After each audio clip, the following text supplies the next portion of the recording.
බුද්ධ ශාසනය වෙන්නේ මගේ බුදුහාමුදුරුවන්ගේ වත කරන්න. මේ බුදුවරු දේශනා කරන්න. මාන්නනි මම ගිහිල්ලා වල් පැලෑටි ගැලෙව්ව. සුදු වැලේ ඉස්සා.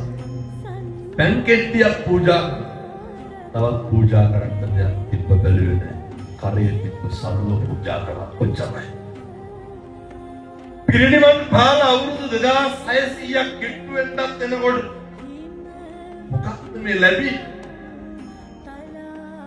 නායකයන්ගේ නායකයන් මම කියන්නේ හැම එකක්ම නායකයන්ව සම්බන්ධ වෙනවා මේ. ධාතු වන්දනාව පටන් ගත්තේ ලෝකෙටම පෙන්නලා. යා කරඬු ඇතුලේ වැඩ හිටපු ධාතුන් වහන්සේලා එළියට අරගෙන පූජා කරා. ධාතුන් වහන්සේලා වන්දනාවටම මල් ටික හදන්න. මම පඩි දීලානේ මල් හදන්නේ මල් හදන්න.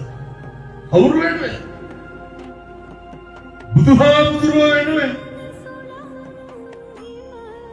නිකුවේ නායකරුන්ගේ තේජස් නායකරුන්ගේ නායකත්වය ඒ අභිමාන ඒක ඉතින් අරුමයක් නෙමෙයි. පරිවාර සම්පatti බුදුහාමුදුරුවන්ගෙන් භික්ෂුන් වහන්සේලා අහනකොට ඔබ වහන්සේට ඇයි ඔච්චර ඔහම හම්බෙන්නේ කියලා ඔය දීපු උත්තරේ සර්වඥ ධාතුන් වහන්සේලා තැන්පත් චෛත්‍ය රාජානන් වහන්සේ පිරිසුදු කිරීම පමණයි.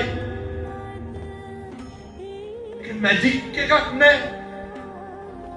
මම ඒකයි ඉර පායන එක සත්තයි බුද්ධවන්ත කරන්න වරදින්නේ නෑ. වරදින්නේ